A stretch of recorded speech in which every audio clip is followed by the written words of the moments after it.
Alors pour le deuxième match de la journée, c'est de la folie. Maroc-Algérie, ça va chauffer, des Marocains très concentrés à l'image du Racingman Crimo et du futur Racingman à la droite de Crimo, Bouderbala.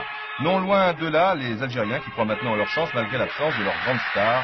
On a espéré au dernier moment, et oui, que Rabat Madjer serait de la partie. Finalement, cela n'empêche pas les Blancs de réaliser un bon début de match. Vous avez vu un bon tir de Ferraoui et maintenant une action encore plus dangereuse avec à la suite de cette passe de Boafia de ce centre de Ferraoui, Jamel Ménad qui arrive un dixième trop tard et qui se heurte finalement à Zaki, arrivé la veille de Majorque. Une autre occasion très nette, cette fois pour le Maroc, tête de Crimo et Merzekan qui sauve. Le 9 des Rouges semble dans un grand soir, mais le 9 des Blancs n'est pas mal non plus. Jamel Ménad réussit un joli centre, et là encore, il ne manque pas grand-chose à Belloumi. Ce match qui dépasse un peu le cadre du football, pour les raisons que vous savez, est très heurté. 32e minute, l'Algérien Kassi Saïd est victime d'une fracture du péroné. Coup de théâtre, Kassi Saïd, qui est plutôt un milieu défensif, est remplacé par l'attaquant Djaoun. Un coup de poker de l'entraîneur d'Algérie, difficile à dire. Toujours est-il que le Maroc va dominer l'entrejeu en deuxième période. Crimo pour El Garef. Il réussit à bien redresser le ballon, tête de Bouderbala, but d'El Adaoui, 1-0 à la 52e minute dans un stade survolté.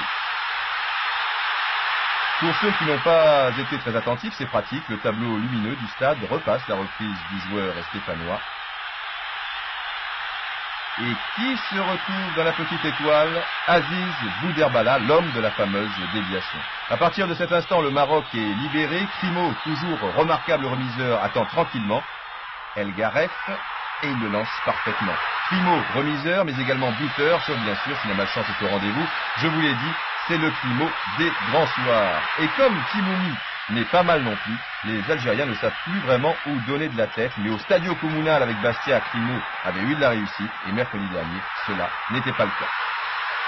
Indiscutablement les plus belles 25 minutes de cette première semaine. Dommage simplement que les crampons aient volé bas de part et d'autre. Dans ces conditions, les artistes comme Timoumi ou comme l'Algérien Belloumi n'avaient pratiquement aucune chance de s'exprimer. Je vous ai dit que les crampons volent bas, c'est une erreur. En fait, ils volent haut, très haut, à l'image de cet attentat de Tidjani sur Belloumi. Carton jaune seulement pour le Marocain, alors que le rouge était 100 fois mérité. Si les arbitres ne prennent pas les choses en main, il n'y aura plus beaucoup d'artistes en l'an 2000. Score final, 1-0 pour le Maroc. Écoutons El Adaoui. J'ai l'impression que le Maroc est en léger mieux maintenant après le premier match un petit peu décevant.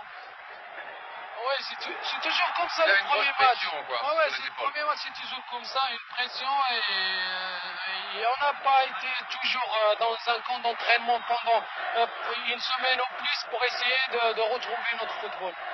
Hier soir, pour le troisième et dernier volet de ce groupe A, l'Algérie a battu le Zaïre 1-0 alors que le Maroc et la Côte d'Ivoire n'ont pu se départager, 0-0.